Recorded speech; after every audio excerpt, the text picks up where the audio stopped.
Bonjour, bonjour. Je viens toujours avec nos articles, des petites vidéos du journal Afrique Agricole par Madame Gomaï-Julienne qui est éditorialiste. Aujourd'hui, on va parler de la stratégie agricole. Du fait de sa collision avec les puissances coloniales, plus tard avec la puissance de l'argent et de son pouvoir, l'Afrique se juxtapose entre deux types d'agriculture, plus particulièrement le Cameroun. Une agriculture moderne, une agriculture industrielle. L'agriculture industrielle s'accapare de vastes domaines, parfois dans les endroits très fertiles. Seulement, les industries fonctionnent selon les besoins du marché international. Tandis que l'agriculture traditionnelle reste traditionnelle, mais ça ne se développe pas beaucoup.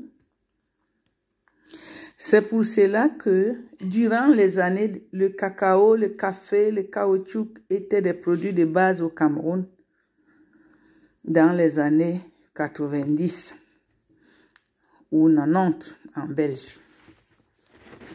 La brusque présence de la crise a changé les réalités quotidiennes en plus de la dévaluation du franc CFA en 1994. L'agriculture s'oriente de plus en plus vers les produits de consommation et des premières nécessités.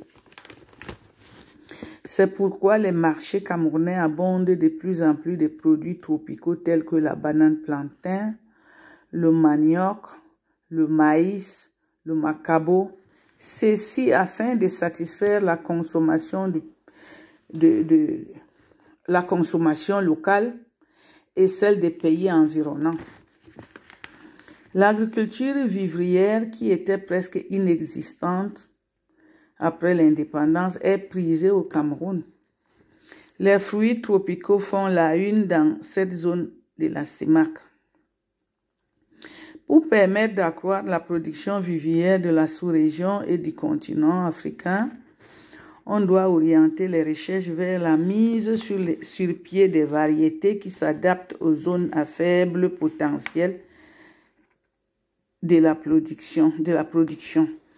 Une communication adéquate est nécessaire entre le monde agricole et les chercheurs pour valoriser le savoir-faire des paysans.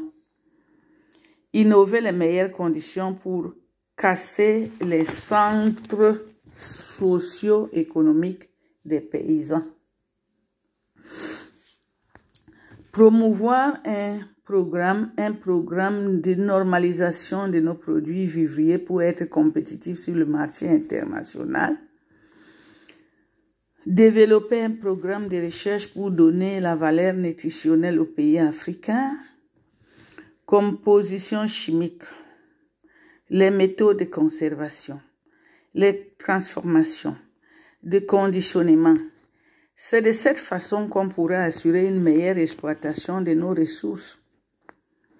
Organiser des circuits de commercialisation, optimiser des rendements agricoles. Il serait faux de dire que le problème de la lutte pour la survie alimentaire existe. Seulement, ce problème persiste par le fait que la société africaine n'a plus une bonne organisation sociale, comme au temps de nos aïeux avant l'arrivée des Européens. Ils avaient leur organisation sociale, il n'y avait pas besoin d'argent, il n'y avait pas d'argent, il n'y avait pas de besoin aussi. Ils vivaient de la nature, notre mère nature était tout pour eux, et dans tous les domaines de la vie.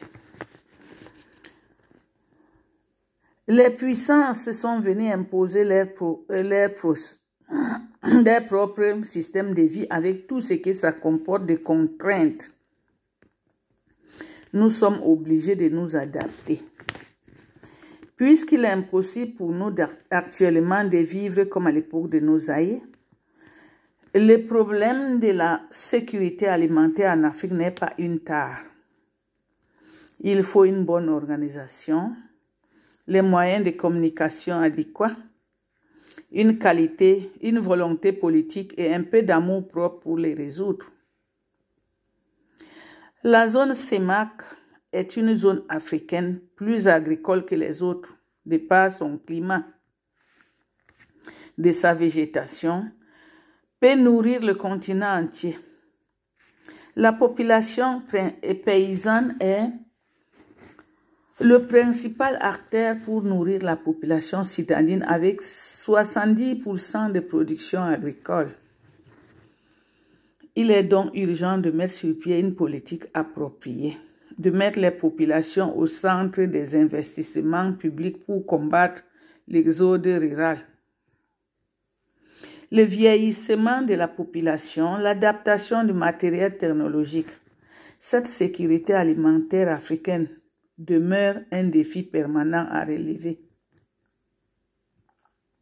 Du fait de l'importante croissance du commerce des fruits et des légumes tropicaux en Europe, dans lequel les pays de l'ACP jouent un rôle majeur, l'Afrique a intérêt à faire de ce rôle une nécessité vitale. Il importe alors que l'ensemble de la filière ait une connaissance étendue de ces produits afin d'en assurer elle-même la production. Mais comment atteindre cet objectif sans disposer d'informations sérieuses sur ces produits? Il a donc été important pour nous de faire des recherches pour avoir des informations sur la valeur des produits tropicaux. Les conditions d'entreposage, le calendrier d'approvisionnement de l'Europe, les pays d'Afrique doivent se familiariser avec des pratiques modernes de production. La commercialisation et la distribution des produits en Europe. Si les Africains travaillent isolément, ils ne peuvent constituer une force suffisante pour affronter la concurrence et surtout affronter les multiples aspects techniques, commerciaux et intervenants de la production au stade final de la distribution. C'est très important par chaque État de pouvoir asseoir une bonne politique agricole et de bien développer toutes les filières agricoles. Les pays de l'ACP, placés dans une position de concertation, représentent un capital de connaissances et d'expérience apportant à chacun des solutions communes ou spécifiques. L'agriculture mérite un travail de longue haleine. Pour atteindre cet objectif, l'Afrique a besoin de ces cadres qui se convertissent en planteurs.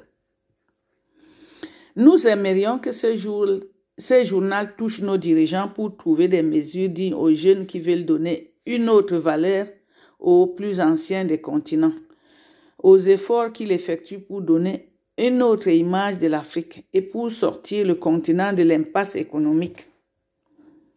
Il nous faut un tel avenir par la force du travail, pour les besoins nationaux et pour notre épanouissement.